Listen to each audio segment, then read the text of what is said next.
Bienvenido a este rollo de Compartiendo Cine, un proyecto de cine entre compas. Aquí vamos a cotorrear y hablar con la neta. Y compartiremos experiencias para que te sirvan a ti y pierdas el miedo a todo este desmadre y comiences a crear. Esto es Compartiendo Cine. Saludos amigos de Compartiendo Cine, qué bueno que nos están acompañando en un episodio más. El día de hoy estoy muy contento de recibir aquí en este espacio a Antón Goenechea, que él es guionista, productor y director. Ha hecho trabajos para cine y televisión. Y ahorita hablaremos un poco más de su trayectoria y de lo que ha hecho. Y pues bueno, muchas gracias por estar aquí, Antón. Muchas gracias a ti, Caleb. ¿Cómo todo? Muy bien, muy bien. Pues bueno, quisiera Qué comenzar bueno. con un poco, como siempre inicio con todos mis invitados, porque es algo que me gusta ya hacer como de cajón, que es un poco que nos platiquen un poco de su experiencia en el mundo del cine, en el mundo audiovisual, cómo iniciaron y sobre todo cuál fue el momento donde decidieron que esta iba a ser su profesión o su forma de vida, ¿no? Porque no es un camino fácil y hay que decidirlo, ¿no? De alguna manera.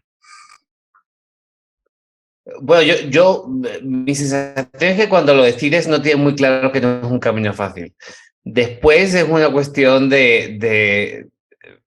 no sé si es de confianza o de aguante o de realmente sentir que no tienes otra alternativa, pero a mí el cine, yo quería hacer películas desde que era pequeño. No soy de los que vieron Star Wars y dijeron, wow, quiero hacer películas.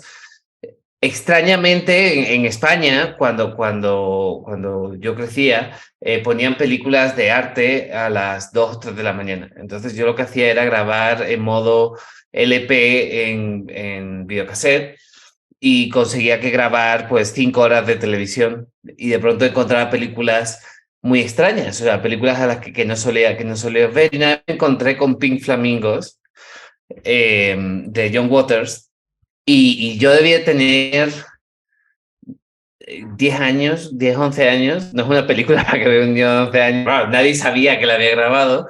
La vi y la sensación que me dio era, o sea, más allá del trauma que me generó para el resto de mi existencia, la sensación que me dio es que eran cosas que se podían hacer. O sea, no se veía tan complicado, no era una película que fuera absolutamente inaccesible, era como alguien con una cámara persiguiendo a sus amigos y haciendo idioteces. La película más interesante y más compleja que eso, pero para un niño de 10 años, esa es la impresión que me quedó. Y creciendo en los 90, me obsesioné mucho con el cine indie americano, con Linklater y con Kevin Smith y con Robert Rodríguez y esta gente que hacía películas con mucho presupuesto. Entonces siempre me gustó la idea del cine, de la posibilidad de hacerlo. Y nunca en la ilusión de hacerlo dentro de la industria, sino de hacerlo.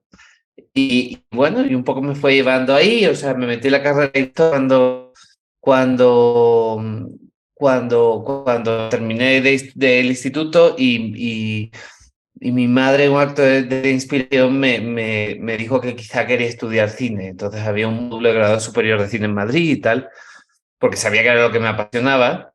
Yo siempre soy una persona con poca iniciativa, entonces me ha hecho falta rodearme de gente con iniciativa y me fui a estudiar a Madrid. Y ahí es donde descubrí que, bueno, como todo el mundo, quería ser director de cine. Y empecé a agarrar el gusto a filmar y demás, pero siempre me había gustado escribir. Y, y creo que lo bonito de estudiar cine es que muchas veces todo el mundo entra para ser director de cine, pero poco a poco vas encontrando tu hueco. Vas encontrando qué es lo que realmente te gusta en la industria. Hay pocos directores que sean directores puros, puros. La mayoría de directores vienen quizás son fotógrafos que van dirigiendo, quizás son escritores que van dirigiendo. Algunos sí son directores puros, pero yo era escritor y era lo que me gustaba. Entonces me metí a estudiar un máster de guión. Después de vivir en Londres un año y pico, volví a Madrid a estudiar guión y un poco lo que pasó fue que terminando el máster conseguimos vender un piloto de animación. Nunca se hizo, pero durante 1 año o 2 años nos estuvieron mareando haciendo escrituras, reescrituras y tal. A mí, al chico con el que escribía. Luego conseguí trabajo de asistente y un poco crisis del 2008 y acabé yéndome con mi actual esposa a vivir a la India. Viví ahí un par de años y ahí estuve escribiendo mucho. Me dediqué sobre todo a escribir algo que no había hecho genuinamente, que era pasarme los días escribiendo. Y cuando llegué a México conocí a Beto Hinojosa a través de Guillermo Garza, de Memo Garza, el fotógrafo, un director de foto. Y de ahí nos fuimos pues me ofreció que él escribiera una película que fue Paraíso Perdido y fue la primera película que escribí. Y así es como un poco arrancó la industria, pero un poco siento que la lección que yo aprendí que quizás sea interesante para la gente que quiere dedicarse a escribir es que muchas veces la mejor forma de entrar no es pasear tu guión y esperar que te lo compren, sino encontrar a alguien que necesita que le escribas la película que ellos quieren hacer. Y estar disponible para eso, tienes que estar a la altura de las circunstancias, pero estar disponible para eso muchas veces es la puerta de entrada a la industria. Poder ponerte a disposición de la gente que sí puede hacer cine, porque al final es una cuestión de acceso. Es una industria pequeña, con mucho dinero, en la que la gente quiere trabajar con gente o que le da garantías o que conoce, porque pasa mucho tiempo con ellos, no quieres trabajar con un pendejo. Entonces, un poco el rollo es ese. No sé si te... Sí, no, está perfecto. Y un poco sobre esto, digo, porque has desarrollado tu carrera principalmente dentro de la escritura de guiones. Y quería un poco viendo, porque siempre cuando hablo con guionistas, que he tenido algunos pocos, cada quien tiene su experiencia, ¿no? Dentro de la industria. Y algo que es real, o por lo menos que algunos me han dicho y que yo he visto desde mi lado, ¿no? Igual tú nos contarás tu experiencia, es un poco el tema de que el guionista siempre queda como muy en segundo plano, ¿no? Normalmente siempre se le da más preferencia o más laureles o lo que se pueda decir alrededor de la producción a un director, incluso a un productor, y normalmente no se busca poco o solo para cosas muy específicas a los guionistas, y como dices, ¿no? Normalmente el guionista no vende su guión, sino lo contratan para hacer el guión de alguien más, ¿no? Entonces, en ese sentido, ¿tú cómo ves la labor del guionista? Bueno, en México que has trabajado, no sé si también en España, y digo, a diferencia, digo, tampoco yo tengo una referencia cercana, pero pues, de repente es lo que dicen, ¿no? Que en Estados Unidos de repente los guionistas, si bien no son más valorados, pero sí son una fuerza con un poquito más de peso que, por ejemplo, aquí en México o Latinoamérica, ¿no? Dos cosas. O sea, para empezar, eso está cambiando muchísimo. Porque la industria, o sea, lo que hace o sea, para empezar depende del medio. Si haces televisión, como guionista tiene mucho más poder del que parece. O sea, realmente la persona más poderosa en un show es el showrunner. A mí me tocó ser showrunner de Marea Alta, una serie que filmamos en Ensenada el año pasado. Entonces yo fungía como jefe de los directores. Es toda una fantasía húmeda para un guionista poder decirle a un director que sus ideas son malas. No en mi caso, yo trabajé con muy buenos directores, pero poder defender tu guión desde una posición de poder y no otra posición. Un poco lo que ha pasado con las plataformas, para poner a tu audiencia en contexto, es que tradicionalmente en México, como en España y en otros países, en otras industrias pequeñas, existía la figura del director-escritor, que a lo mejor no escribe una mierda, pero era un autor total, ¿no? De esta idea del autor total es el que escribe y dirige sus películas y luego supuestamente hace todo lo demás también. Y entonces, durante muchos años no se buscó desarrollar a muchos guionistas profesionales. Había muy buenos guionistas profesionales, había gente haciendo televisión, pero era otro tipo de televisión. Y de pronto llegar a las plataformas con la necesidad de producir pues lo que ellos llamaban series premium, ¿no? Como series de más calidad y demás, y no guionistas de televisión, de la televisión. Entonces querían guionistas de cine. Y a los que hacíamos cine en esa época, pues nos empezó a ir bien en televisión, ¿no? Es que empezamos a escribir series de televisión, entonces cada vez era más difícil quedarnos. Y un poco de esa forma ha crecido no solamente lo que gana, el poder que tenemos en los proyectos, la injerencia que tenemos. El otro día lo hablaba con Karim Valecillos y con Jorge Michel Grau, justo como esta especie de complejo de inferioridad que nosotros nos hemos desarrollado. Es un poco esta fantasía casi de Gen X, claro, estamos aparte de la industria, no nos dejan ir a los rodajes y no nos invitan a las premieres y no nos hacen fotos. Pero hay toda una maquinaria que depende genuinamente de nuestras ideas. O sea, depende genuinamente de que vayamos a pichar cosas o de que haya gente que pueda desarrollar esos proyectos absolutamente millonarios y demás. O sea, cuando te relacionas con una plataforma y ahora con muchos directores, realmente estás en una posición de poder que si la reconoces, realmente puedes tener mucha injerencia en el proyecto, para bien. No, eso no te tiene que convertir en un imbécil, pero de alguna forma, y esto yo lo reconozco, es una profesión que atrae a gente que tiende a ponerse en esa esquinita. O sea, que de alguna forma disfruta del anonimato y al mismo tiempo lo padecemos mucho. Yo he tenido muy buenas experiencias con los directores con los que he trabajado.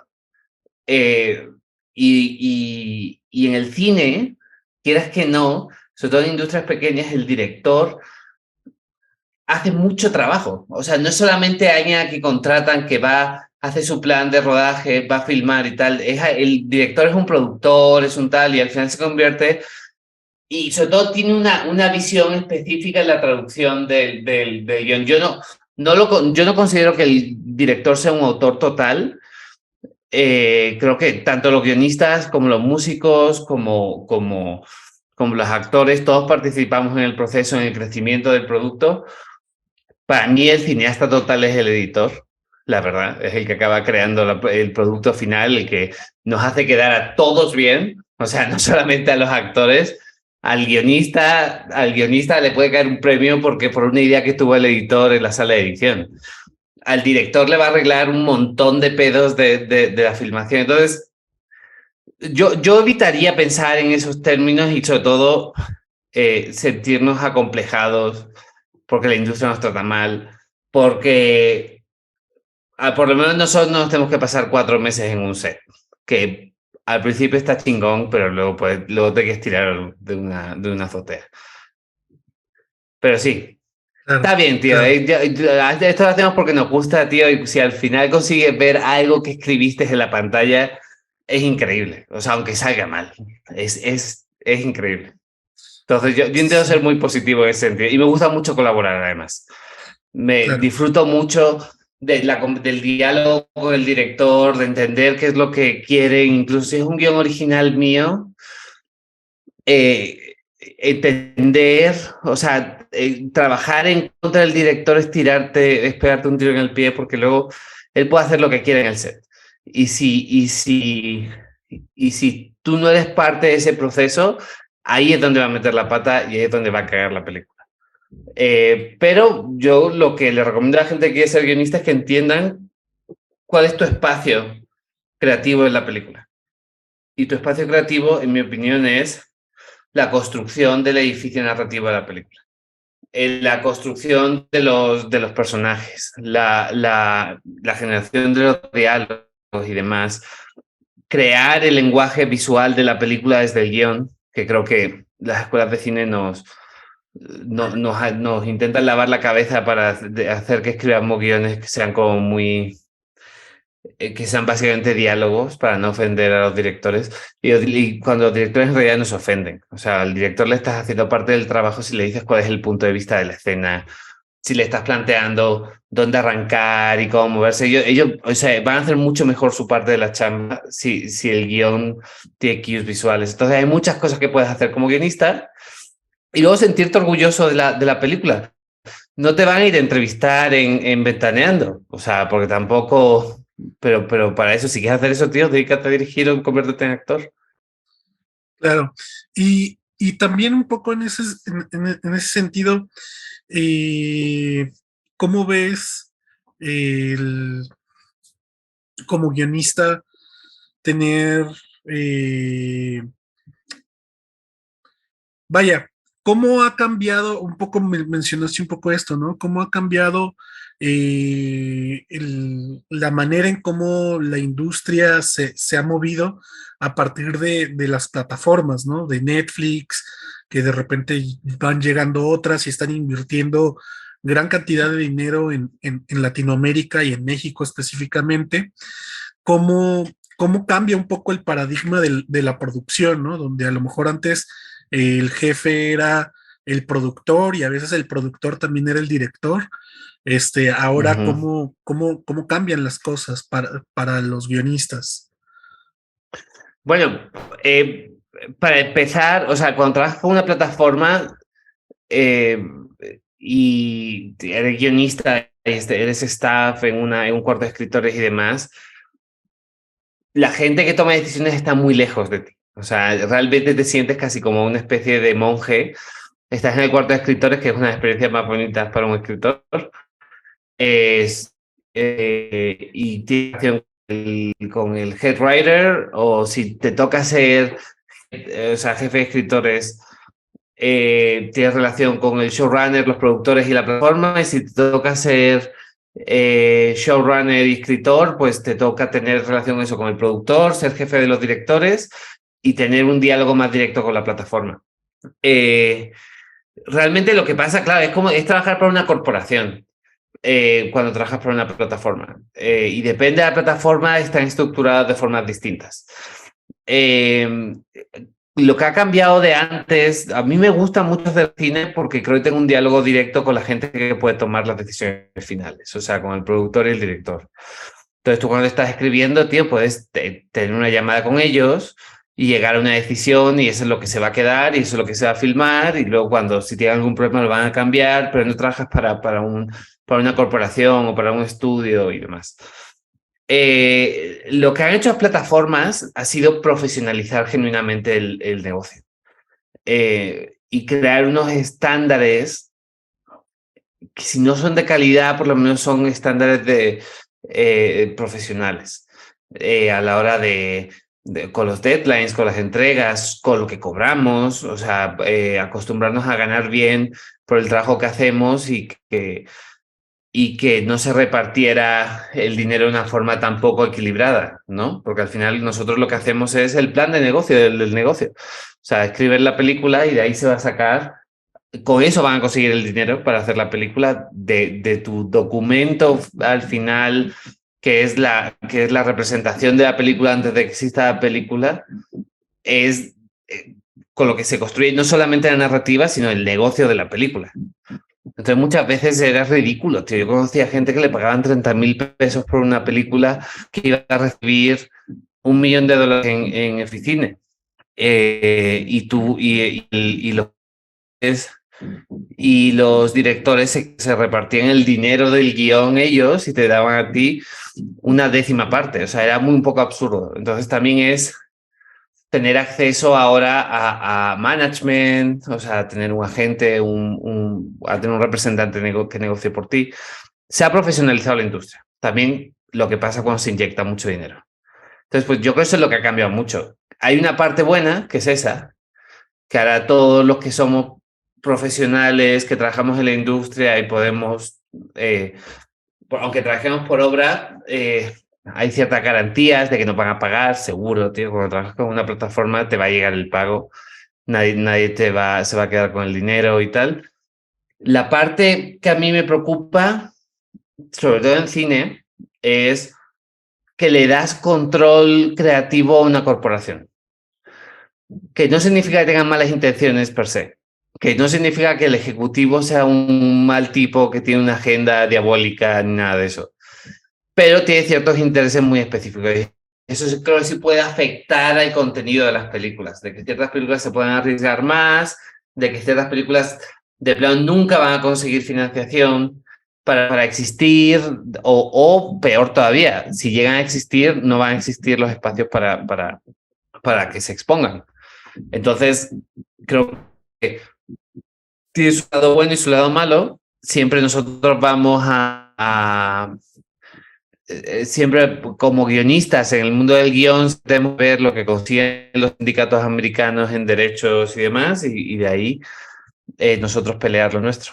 Que bueno, aquí existe una especie de asociación, sindicato que se llama Tinta, que está empezando ahora y que está empezando, pues nos estamos empezando a organizar para poder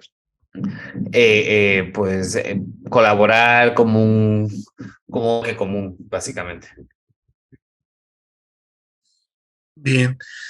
Un poco sobre lo mismo y era una de las cosas que me surgieron ahorita con lo que estabas platicando, que es un poco el tema de la estandarización, ¿no? Que traen estas plataformas. Como dices, ¿no? A nivel profesional traen cosas buenas en el sentido de más trabajo bien pagado y demás, ¿no? Pero en la cuestión del contenido, a veces, como también mencionaste, ¿no? Puede de repente tener cierta como homogeneidad, voy a decirlo de esta manera, ¿no? Donde de repente Sí. uno como espectador está viendo las películas originales de Netflix o las series originales de Netflix y todas son idénticas, ¿no? Todas se parecen y todas se ven igual y yo no sé cuál es la diferencia entre esta y esta otra, ¿no? ¿Crees que mata hay un no que mate, pero sí que merme la originalidad en ese sentido, el que querer hacer las cosas que venden, porque finalmente la empresa pues va a buscar lo mejor económicamente y si hay algún tipo de fórmula o algo que ya funcionó, lo van a intentar replicar. Y por otro lado, quería hablar un poco del tema que algunos odian y algunos otros aman, de la estructura famosísima de Salvar al Gato, de ese Snyder, que es como que algunos dicen quieren que sea así tajantemente, con puntos y comas, y en la página tal tiene que pasar esto y esto y esto, y dicen, puede funcionar así el save, pero tampoco tan cuadrado, sino pues de repente puede haber cosas un poco irregulares, ¿no? Yo te lo pregunto a ti con tu experiencia, ¿cómo ves como estas cosas, ¿no? Desde el punto de vista como escritor, ¿no? Bueno, respondiendo a la primera pregunta, a mí lo que me preocupa de la estandarización y de que las cosas sean homogéneas y demás es que siempre estás intentando copiar otra cosa. O sea, las series de adolescentes no estarían de moda si a Élite no le hubiera ido bien, ¿no? Entonces ahora resulta que hay una audiencia específica que quiere ver supuestamente esas series y hay que hacer 900. Y lo que pasa es lo lógico. Al final, cuando homogeneizas algo, se acaba agotando. Y la gente se aburre de ver eso porque no quiere volver a ver la misma serie otra vez. Sensación en general, porque claro, a mí me dan esas cosas, pero luego hablo con ejecutivos y me da la impresión de que no están exactamente buscando que todo sea homogéneo. Es verdad que hay una cuestión de una cosa que hace Netflix, es algo que hacía, yo me acuerdo la televisión en España lo hacía también y las televisiones en Estados Unidos. Ellos tienen que crear su propio look, ¿verdad? O sea, ellos crean su propio look que significa que las cosas se vean de una forma muy específica, ¿no? A veces, me acuerdo que en España Telecinco y Canal Plus bajaba mucho el umbral de negro, entonces todos los negros eran muy densos en la pantalla, eso se veía como muy sofisticado en los 90s y tal. Y las televisiones autonómicas se veían como más lechosas, ¿no? Porque lo que hacían era, o sea, y realmente era una decisión de imagen de cómo querían que se vean los productos de su canal, ¿no? Netflix, que tiene un algoritmo, o sea, que al final generaron la plataforma que funciona, que con el reproductor más eficiente, también ha creado una especie de estándar, siento que es lo que funciona muy bien a ellos para poder hacer el streaming. Entonces es muy difícil Netflix muchas veces proponerles looks distintos, ¿no? Por ejemplo, nosotros en Marea Alta dejaron filmar en 285 y con un look como muy oscuro y muy tal. Y grabamos en 2K, pero en Netflix te obligan a hacer las cosas en 4K para poder sacarlas con cierta estandarización. Luego les importa que se vea todo, porque al final es televisión y no sabes nunca y no estás seguro de cuál es la calidad de la televisión en la que se va a ver. Y al final esas cosas acaban afectando un poco la idea, y creo que eso ha pasado siempre a lo largo de la historia del cine y la televisión, es cómo usar esas limitaciones a tu favor creativamente. Porque ellos no están en contra de eso. O sea, nunca te vas a encontrar una nota de un ejecutivo que diga, puedes escribir esto pero que sea peor. O sea, podrías escribir esto que sea como más aburrido y más cursi. O sea, podrías hacerlo. O sea, esa gente también quiere que las cosas estén bien. O sea, no están intentando sabotearse. Entonces, un poco es como darle la vuelta, proponer cosas, pichar las cosas e intentar que ellos se arriesguen.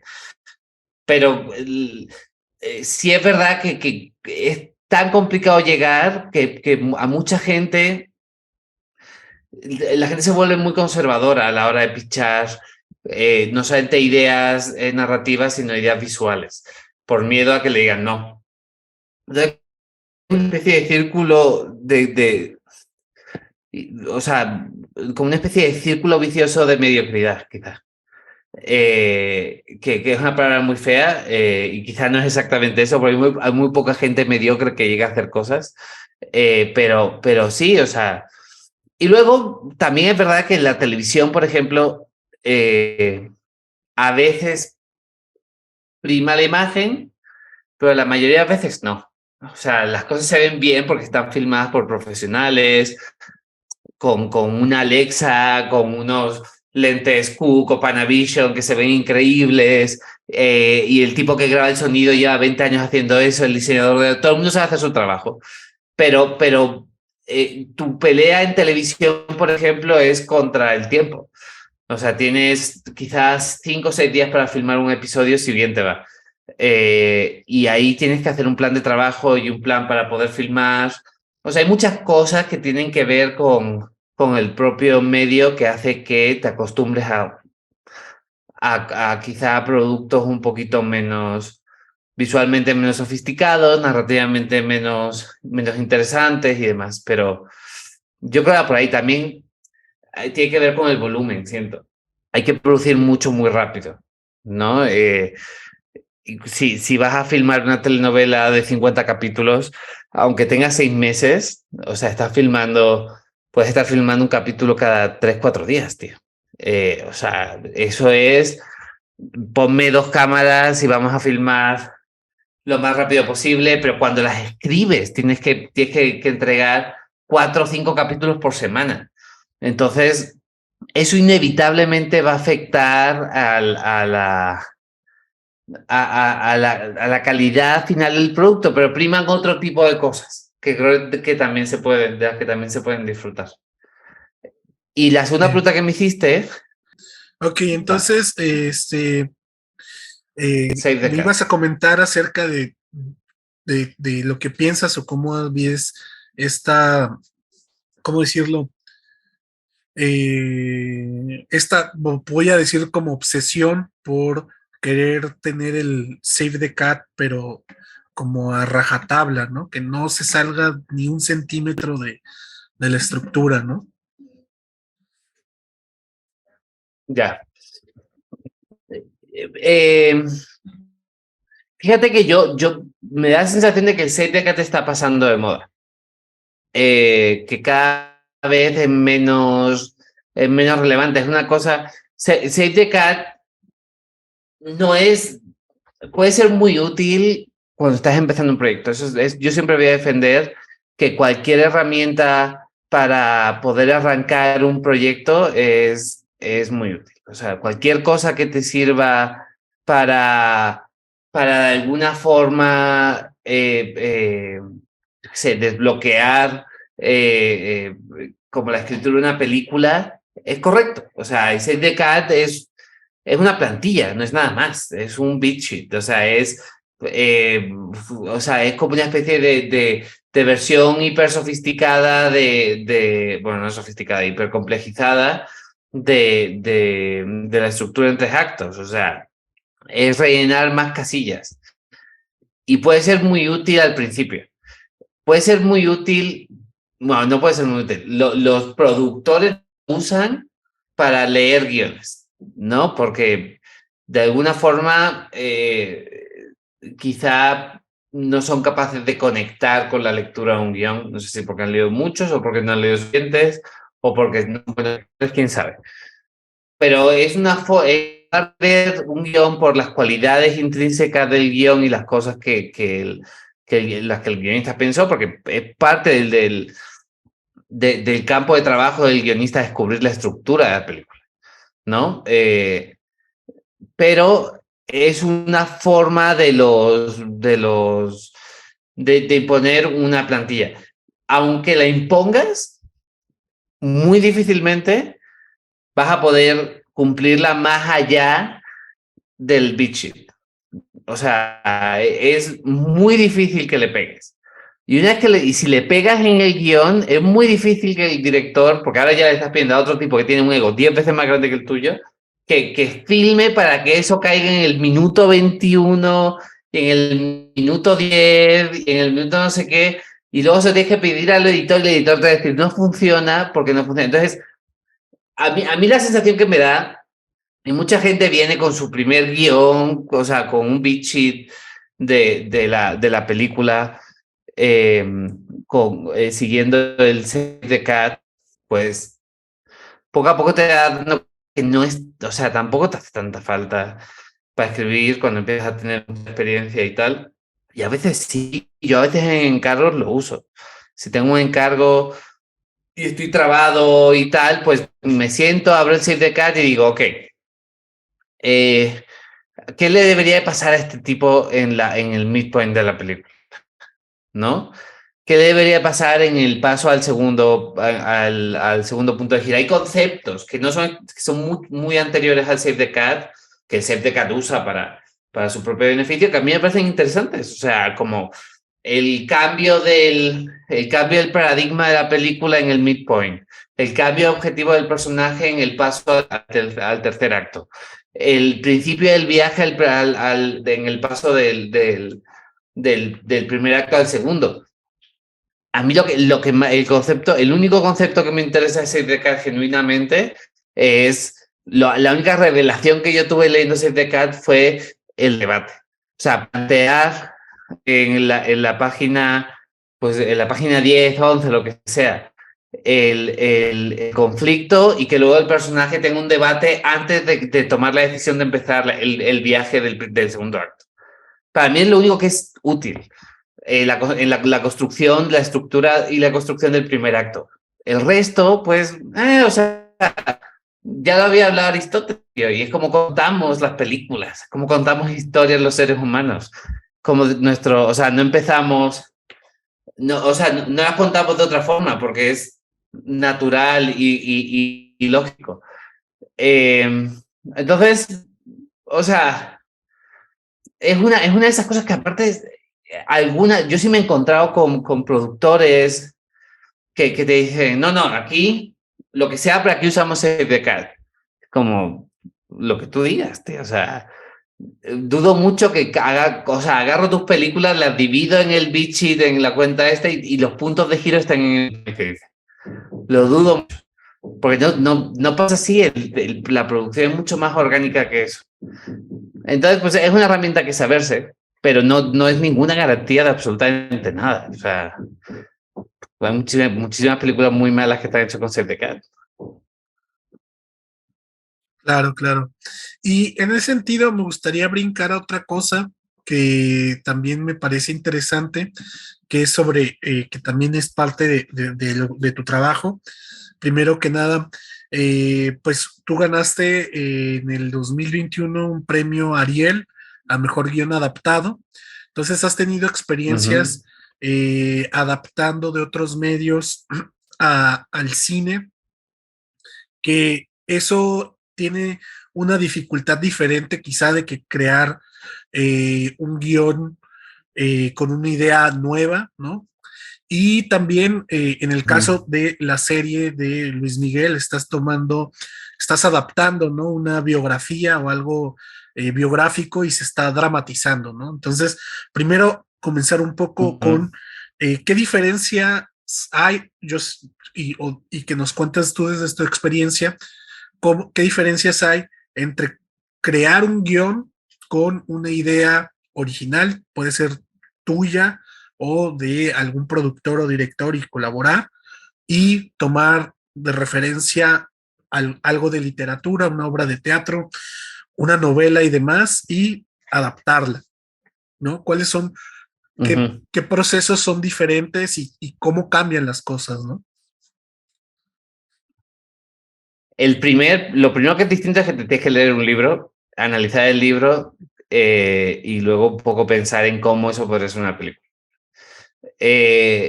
Una vez que has hecho ese trabajo, el libro te da muchas de las cosas que te tienes que inventar en una película original, ¿no? Te da personajes, te da una trama, te da sobre todo el tema central del libro, que es una de las cosas que yo creo que es lo más importante, el libro, la película, la obra de teatro, el artículo, lo que sea. O sea, lo primero a lo que tienes que llegar es al tema, porque eso es lo que tienes que traducir en la película.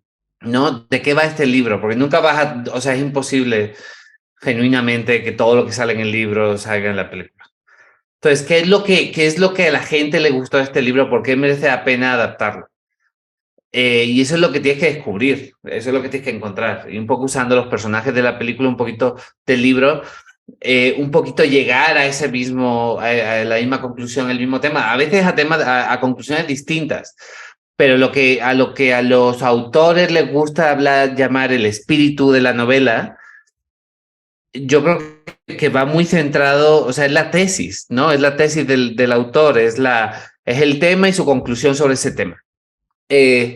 Entonces, lo que te va a dar el libro es un universo, es un tono, son unos personajes y a veces escenas interesantes como dinámicas entre personajes y eso es lo que vas a usar para poder adaptar la película, para poder adaptar el libro en una película. El rollo es, y esto me pasa siempre, es cuánto tiempo vas a tardar en agarrar, leerte el libro y tirarlo a la basura. ¿Cuánto tiempo vas a tardar que el libro deje de tener injerencia sobre la película, más allá de estos temas que ya están, que ya los has interiorizado como escritor, ¿no? Porque a mí me pasa que cada vez que me toca adaptar, que me toca adaptar varios libros, la primera versión siempre se parece mucho al libro. O sea, siempre es como una versión, como una especie de resumen del libro. Y lo que me suelen decir los productores y los directores es, ok, ahora haz la película. O sea, haz otra cosa. Haz lo que sea que es especial porque, ok, ya cumpliste te sabemos que te leíste el libro. Y entonces ya toca empezar a olvidarte del libro. Porque ya ese trabajo de descubrir de lo que iba ya lo tienes, entonces pues ya te pones a hacer la película del libro. Muchas veces es mejor alejarse del libro porque tampoco quieres que te comparen con el libro. O sea, pues si no, ya es que está mejor el libro o la película. Es una tontería. Una cosa es un libro y otra es una película. Tu relación con un libro siempre es mucho más profunda porque, como dice Stephen King, es un acto de telepatía, ¿no? La literatura es el único acto de telepatía en la que el autor está hablando dentro de tu cabeza, ¿no? El cine no es eso, el cine no te exige el mismo trabajo que te exige un libro, ¿no? No es que experiencia pasiva, no es una experiencia activa. Entonces, partiendo de eso, cuanto más te alejes de ciertas cosas del libro, mejor, porque nunca vas a conseguir eso. Y en una película original, un poco el rollo es que todo eso lo tienes que crear tú y se tiene que ocurrir y tienes que descubrirlo y de pronto tienes que empezar a tener una relación con los personajes en el proceso de escritura y ver qué es lo que... y dejarte sorprender también por la trama y el proceso de escritura, ¿no? O sea, y estar abierto a que esta película quizá no tenía el protagonista que tú creías, que quizá este otro personaje que estás escribiendo es mucho más interesante. Curiosamente se parece más al proceso de creación de un libro. O sea, es un rollo mucho más orgánico y una cuestión de diálogo con la historia. Entonces, yo creo que básicamente estas son las diferencias. ¿Cómo vas a llegar a esa primera versión de la historia que de alguna forma te abre la puerta al resto del proceso? Pero al final, una vez que has hecho todo el trabajo de depuración en los dos procesos, o sea, tanto en una película original como en un libro, la escritura es igual. O sea, la escritura es entender, o sea, plantear la escena, plantear el punto de vista de los personajes, las relaciones, que no se te olvide cerrar tramas, que la película se mueva de forma interesante y que la lectura del guión sea grata, que eso es lo que mucha gente se le olvida. Que lo que estás haciendo es un documento de venta, pero también es un documento que mucha gente va a tener que leer. Y si la lectura es grata y está bien escrito, la gente o sea, se va a recibir mejor el guión y la gente va a disfrutar va a trabajar con mucha más alegría. Muy bien, muy bien. Mencionaste algo que me llamó mucho la atención y quisiera ahondar un poco más en eso. Mencionas que hay un momento que tú consideras que el guión y la película se tiene que separar del libro o del formato de donde venga la adaptación, ¿no? Y mi pregunta viene acerca de lo que llaman la fidelidad de la adaptación, ¿no? ¿Qué tan fiel es a la obra primigenia, ¿no? Y sí, y obviamente siempre existe la comparación, pero quiero poner de ejemplo, ¿no? De repente, ahora que ha estado muy de moda las adaptaciones de videojuegos a series y a películas, de repente hay mucha molestia cuando es muy diferente y de repente parece que no tiene absolutamente nada que ver una cosa con la otra más que el nombre. Y otras, por ejemplo, el caso más actual, que no sé si la has visto, yo no la he visto, pero he escuchado mucho sobre la serie de Last of Us y la gente le encanta porque justamente de repente tiene muchas cosas que le refieren a la obra original, ¿no? Entonces, ¿qué tanto crees tú o dónde está esa delgada línea entre qué tanto me tengo que separar y qué tanto tengo que mantener para que siga habiendo esta relación o no es bueno que esté o tú cómo lo piensas? Es que la verdad no te voy a mentir, a mí estos absolutos en el proceso creativo me dan, o sea, cada vez siento que son menos útiles. Si la novela original, aparte porque hay muchos originales que ya están hechos pensando en cine, en términos cinemáticos, y los videojuegos están hechos en términos muy cinemáticos. Sobre todo los videojuegos modernos que tienen una trama, tienen lenguaje visual, tienen una historia que se cuenta con imágenes, aunque tú la estés jugando, tienes que cumplir con unos objetivos muy claros que tienen mucho que ver con el proceso de verlo. Es verdad que en la relación que hacíamos antes, el videojuego es un proceso activo, es algo que tienes que estar haciendo y tienes que estar, pero realmente las cosas los objetivos que tienes que cumplir en un videojuego son o sea, son divertidos, pero narrativamente muy chorras, ¿no? Son tonterías, ¿no? O sea, realmente no hay un giro narrativo que se pueda jugar. Eso es lo que ves en la peliculita de por en medio, ¿no? Cuando los dos personajes se ven y se enamoran, cuando tienen el diálogo ese trascendental, cuando ven que alguien roba lo que sea, tú lo que haces es que el personaje corra y dispare, ¿no? O sea, y esa es la parte del videojuego. Pero de Last of Us, que no he jugado, pero sí he estado viendo la película, soy muy fan de Craig Mason, que es el guionista y showrunner de la serie, pues está siguiendo, era muy fan del videojuego, tomó muchas decisiones distintas al videojuego.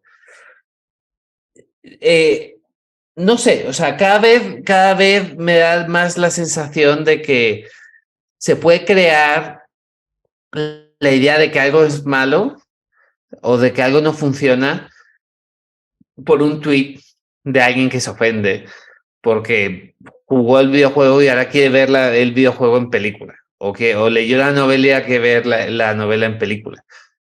¿Y qué te digo, tío? Qué hueva. O sea, también lo que quieres ver, o sea, la relación entre una obra y la audiencia es la relación entre el autor de la obra y la audiencia. Lo que sea que esa persona nueva que interviene en el proceso aporta a ese nuevo proceso. O sea, a veces agarras una gran película y haces un libro, o sea, un gran libro y haces una película malísima. Y esa es la relación que tiene el director, el guionista, el productor, el músico, los actores con la audiencia. La relación del libro es la del escritor con el lector, ¿no? Que es totalmente distinta. Realmente adaptamos cosas no porque falten ideas en el mundo para hacer películas y series por marketing, porque ya hay un público que existe, que sabe, que hay ciertas garantías de que la serie la va a ver mucha gente. Entonces, si la gente y cosas que son muy exitosas, pues sí, tienes que balancear las expectativas de la audiencia con lo que vas a hacer hasta cierto punto. Pero también puedes hacer un truco. O sea, siempre puedes empezar muy fiel a la novela y luego empezar a ganarte a la audiencia y luego empezar a meter un poco de lo tuyo. Y luego irte un poquito más allá. Se puede ser astuto de la forma en la que se plantean estas cosas también. Pero, o sea, ¿qué pienso? Dependemos dependemos de la audiencia. A mí la sensación que me da es que la gente que se queja en Twitter nunca es la mayoría de la gente. Y el acto de disfrutar del arte es un acto de generosidad por parte de la audiencia. ¿No? O sea, tienes que abrirte, o sea, ¿por qué vas a perder 1 hora y media para estar emputado? ¿No? O sea, ¿para qué vas a perder, por qué quieres estar enfadado viendo la trilogía del Señor de los Anillos que dura 10 horas? O sea, ¿por qué te haces pasar por eso? ¿No? O sea, creo que hay algo en lo que, si te gusta el cine y la tele, tío, pues significa que deberías de disfrutar de más cosas de las que te disgustan, ¿no? O sea, y creo que la gente se lo hace pasar muy mal porque realmente no le gusta más tuitear que ver películas. Entonces, no sé, en ese sentido, creo que hay poca generosidad. Por otra parte, es cierto que hay un antes y un después del Señor de los Anillos en las adaptaciones. Antes de los 90, antes de los 90 y antes de los 90, el cine veía con mucho desprecio cualquier otro tipo de narrativa. Entonces acababas con películas como Street Fighter. No sé si viste la película que hicieron de Street Fighter, que no tiene ni pie ni cabeza, no tiene sentido. O sea, eso no es el videojuego. O la película que hicieron de Mario Bros. En los 90. No tiene ningún sentido. ¿Por qué existe esa película? Lo único que querían era que la gente que jugaba al videojuego fuera al cine. No pasa nada. Y hay cierta arrogancia en la forma en la que se hace. Yo no estoy diciendo que a la hora de tirar la novela te olvides al 100% de lo que está escrito. A lo que me refiero es que el novelista tiene herramientas que nosotros no tenemos. Él tiene muchas más ventajas que los cineastas no tenemos. Un novelista puede saltar en el tiempo como quiera, en una escena, o sea, lo que un novelista llama escena, para nosotros es una secuencia de montaje en paralelo entre que puede pasar 100 años dentro de la secuencia y puede haber familias y puede haber una memoria, un pensamiento, una tal, que nosotros no tenemos acceso a esas herramientas. Entonces, hay muchas cosas a las que tienes que renunciar en un libro. O sea, Sobre todo, si el personaje, o sea, si tú leíste un libro de una novela de un noir, de un detective que habla en primera persona, o sea, genuinamente a la hora de adaptar la película estás renunciando a la herramienta principal del autor, que es el monólogo interior del personaje. Tú te lo puedes hacer. O sea, una película 100% narrada por el personaje es muy complicada. Hay gente que lo consigue. Fíjate, esta serie que se llama You, que está en Netflix, consigue ese diálogo entre el personaje y tal de una forma súper orgánica. Hay otra serie, la de... Ay, ¿cómo se llama? Hay una Sí, serie en HBO. incluso las películas, las de Martin Scorsese, suelen tener mucho diálogo Claro, interno, ¿no? Como Casino, ajá. eh, Puedes este, hacer eso, pero la Pequeños mayoría de Muchachos, veces, ¿no? claro, la mayoría de veces es muy difícil traducir el lenguaje de la novela. Entonces, lo primero que tienes que renunciar es a eso, ¿no? La forma en la que directamente se relaciona el autor con el lector. No significa que renuncies a las cosas que son importantes en la novela, pero lo que tienes que identificar son las cosas que tú puedes usar para adaptar. Eh, y de todas formas, pues, o sea, la audiencia debería estar muy contenta de que la novela y la película no se parezcan tanto, porque no es la novela para dummies, ¿no? O sea, es otra cosa, con otro objetivo, con lo que te tienes que emocionar de forma distinta, que vas a ver en 2 horas y no lo vas a leer a lo largo de 2 semanas o 3 semanas. A eso me refiero. Y de todas formas, los dogmas en el arte, en el cine y lo que sea son una mamada, ¿qué te digo? Claro, claro.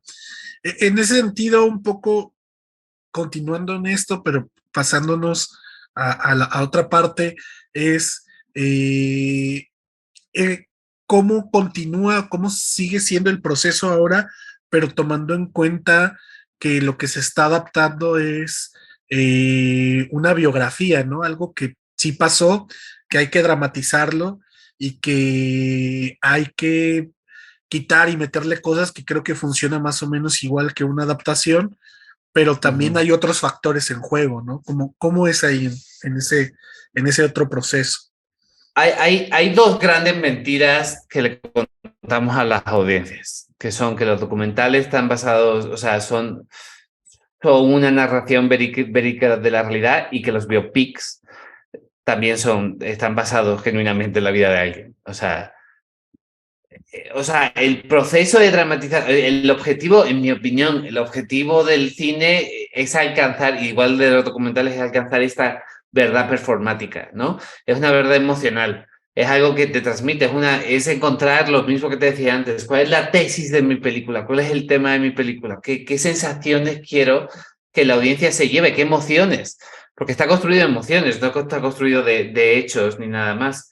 Entonces, en un biopic, te estudias la vida de este sujeto o de la persona la historia que vas a contar, y adaptar la vida real es mucho más difícil que adaptar una novela. O sea, porque la vida real no tiene orden, no tiene arcos, no tiene nada. O sea, la vida normal, una conversación entre dos personas en una habitación, no se parecen. Esas transcripciones serían escenas de 40 páginas, ¿no? En la que no se dice nada, además. Entonces, te digo, ¿qué es lo importante? ¿Cuál es la tesis? O sea, ¿de qué va tu historia? Una vez que lo tienes, usas una serie de eventos en la vida de esa persona para contar la película o la serie. Porque cuando hacemos, una cosa es adaptar algo que pasó, un evento, ¿no? Yo qué sé, tío, la caída de las Torres Gemelas. Si hay una serie de pasos que puedes ir contando para contar esa historia, ¿no? Y ahí metes a personajes que tienen una serie de conflictos emocionales que probablemente no son verdad. O sea, eso es lo que tú estás introduciendo en la película para que la gente se enganche con los personajes, que es de lo que va. Un biopic como Luis Miguel, que cubre 30 años de la vida sí, casi 40 años de la vida de Luis Miguel, Pues básicamente lo que haces es entender, o sea, hay mucho trabajo previo de crear arcos, de entender cuándo pasa qué cosa, qué eventos tienes que combinar para cumplir el objetivo del episodio y que de alguna forma, ¿qué te inspira eso como escritor? ¿No? O sea, ¿cuál es la historia de Luis Miguel que te inspira como escritor? Que vas a contar a lo largo de 3 temporadas y vas a usar distintos eventos de su vida y luego muchas cosas inventadas. O sea, como un 60, 70, 80% de relleno, que son cosas que son las cosas que son interesantes, que son lo que unen estos pequeños eventos en la vida del sujeto en cuestión. Es verdad que nosotros contamos historias y construimos recuerdos a través de narrativa. Entonces, incluso cuando entrevistas a gente que convivió con el sujeto del que vayas a hacer la historia, te van a contar la historia, te van a contar historias. Te van a contar historias con arcos, historias que están muy limpias y muy claras. Me fui, le dije no sé qué, y entonces al día siguiente apareció y me dijo no sé cuándo, pero ya estamos, porque es lo que hacemos para comunicarnos, contar historias y las adaptamos. El proceso solo de adaptar, no sé si a ti te pasa, a mí me pasa mucho. A mí me pasa algo y lo cuento 50 veces a distintas personas hasta que esa historia está perfectamente pulida y la puedo contar así, ¿no? Y eso lo hacemos naturalmente. Pero para hacer eso estamos empezando a quitar muchas cosas, a simplificar personajes, a quitar a ese tipo que estaba en el fondo de la historia que igual no me interesaba mucho. Hacemos ese proceso, es inevitable. Entonces el proceso de hacer un biopic es muy parecido. Es convertir todas esas historias que nos contamos, pegarlas, intentar convertirlos en una película o en un capítulo de televisión. Entonces, sí, o sea, ¿a qué te enfrentas? A que mucha de esa gente existe de verdad.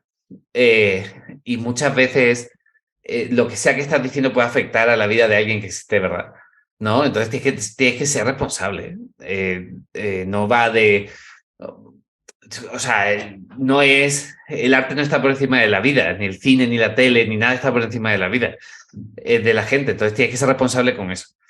Y que luego te puedes enfrentar, pues a mí me pasaba, a mí muchas veces me escribían fans de Luis Miguel y yo era uno de los escritores del equipo. Para decirme, bueno, es que si le hubieran preguntado a las fans, este capítulo no hubiera salido así. Era como, a mí que me dice, yo me leí el libro y hablé con gente, todo el mundo va a tener una opinión sobre eso. Pero bueno, yo creo que ese es el proceso. O sea, ese es el proceso de ficcionalizar, es el mismo de todo, de construir una narrativa que tenga sentido, que funcione, que tenga un tema y que se pueda, sobre todo, muy importante para los escritores, que se pueda filmar, que se pueda ver en una pantalla y que de alguna forma te mueva a través de imágenes. Pero sí. Claro, claro. Bien, a otras cosas que hay aquí para pasar a otros temas, me gustaría platicar un poco de tu podcast. Tú tienes un podcast donde hablan también sobre guionismo, sobre algunas otras cosas. ¿Cómo empieza esta idea? ¿Qué te motivó a hacerlo? ¿Con quiénes lo estás haciendo? ¿De qué va un poco esto, no? Pues como la mayoría de los podcasts empezaron en la pandemia, fruto de realmente hicimos una lectura, para ponerte en contexto, cuando empezó la pandemia, incluso un poquito antes, Jorge Michel Grau, el director con el que Perdida, organizó un colectivo de guión, ¿no? Para poder tallerear guiones por Zoom y vernos, ¿no? Y poder trabajar en proyectos juntos y demás. Y invitamos a unos cuantos guionistas a participar en eso.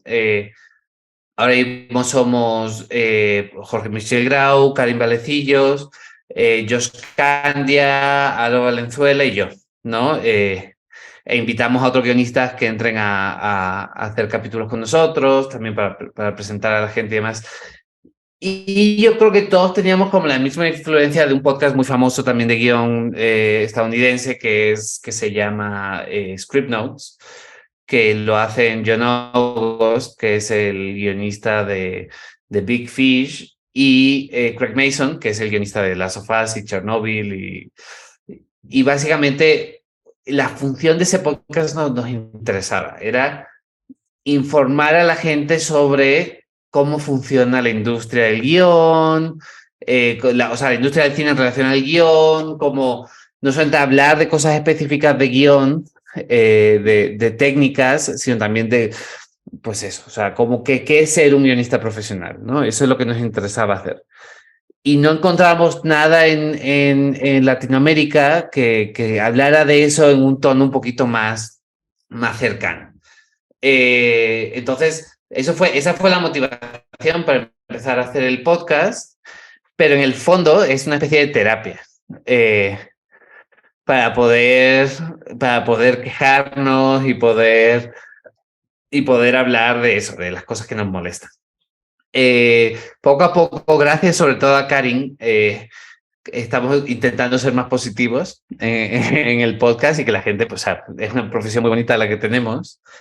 Y que la gente, porque resultó que pues, hay bastante gente, entre comillas, que nos escucha, entonces pues empezamos a tener una relación interesante con la audiencia y también nos da la posibilidad, pues un poco lo que tú haces, de hablar con otra gente de la industria y expandir un poco nuestro círculo y nuestro conocimiento y reflexionar sobre cosas relacionadas con lo que hacemos sin que sea quejarse. Porque creo que muchas veces cuando estamos solos, lo que te decía al principio, o sea, hemos impuesto este complejo de inferioridad en la personalidad del guionista, entonces nos sentamos y empezamos a quejarnos de los productores y de las notas que me hicieron, y este tío es un pendejo, y este no sé qué, y este no sé cuánto.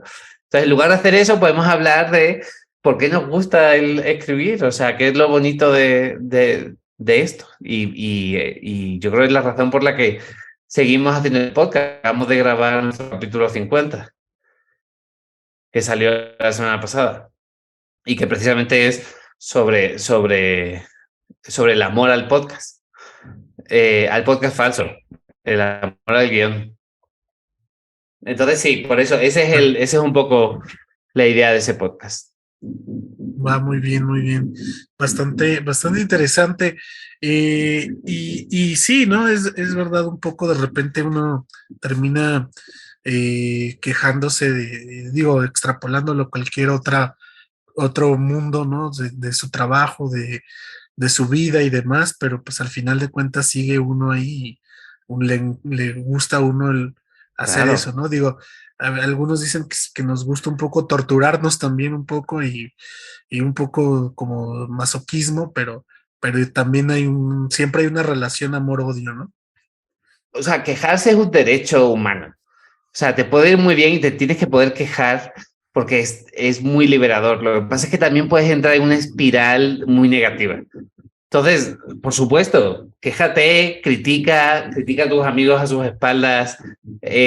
A todo eso hay que hacerlo. Es fundamental para poder estar saludable, tío, para no guardarte cosas. Pero una vez que sueltas eso, no puedes entrar en una espiral de pesimismo porque es poco saludable.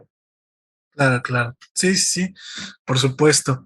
Pues bueno, ya queda poco tiempo, pero fue una gran plática y igual si hay oportunidad me gustaría seguir charlando contigo, pero para cerrar esto, normalmente siempre, al igual que al principio, pido algo a los invitados, que es que ahora sí con esto de al amor al guión que mencionabas, que para el público, quienes están interesados, ya sean ser guionistas o ser directores o entrar en el medio y que no tienen mucha idea, que den algún consejo, que den alguna palabra de motivación para que, pues si todavía están dudando, vean si sí es lo que quieren hacer o no.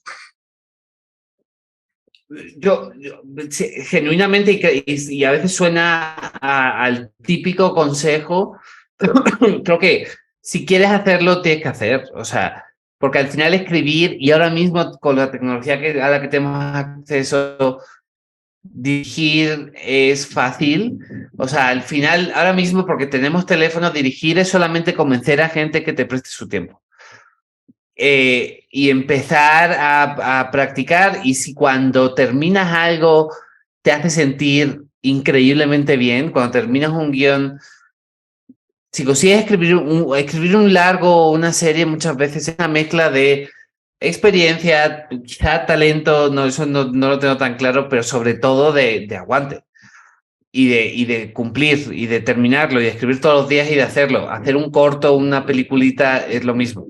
Y resolver la emoción que tiene en resolver una historia, en poder contarla, encontrar los trucos. El cine es contar mentiras de la forma más honesta posible. Y si eso te emociona y te hace sentir bien pues eso es lo que tienes que perseguir. Si no, si te da muchísimo tedio, muchísima hueva y te parece interesante porque está cool, pues igual te puedes meter. Creo que se gana mucho más dinero siendo TikToker. Pero hazlo porque quieres, y una vez que estás dentro, convertirse en un profesional es una cuestión de práctica.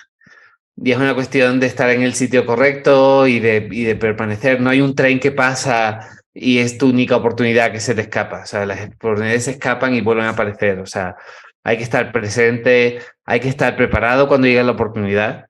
Tienes que haber escrito guiones para el día en que te digan que te van a pagar por uno. Tienes que haber hecho muchos cortos y haber estado en sets para el día en que te ofrezcan dirigir una película. Y estar preparándote todo el tiempo y no desanimarse, tío, porque si estás en el sitio correcto, la oportunidad va a llegar, y si no llega, pues tú te la haces. Pero hay que tener, es una profesión en la que la esperanza es muy importante. Entonces, yo invito a la gente a tener mucha esperanza, a practicar y a disfrutar de la parte de hacer, porque luego puedes disfrutar de la parte de cobrar, pero eso viene después. Sí, no, siempre hay que tener mucha práctica, ¿no? Tengo un compañero que compara un poco el guionista o el cineasta con un piloto, y dice, ¿confías más en un piloto que tiene más horas de vuelo?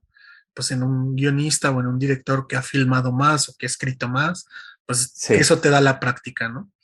Pues bueno, claro. agradecerte tu tiempo, que hayas aceptado la invitación a charlar, ver si habrá oportunidad de charlar también más adelante.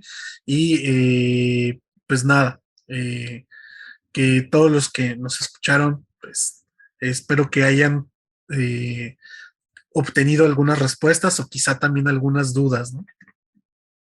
Eso es.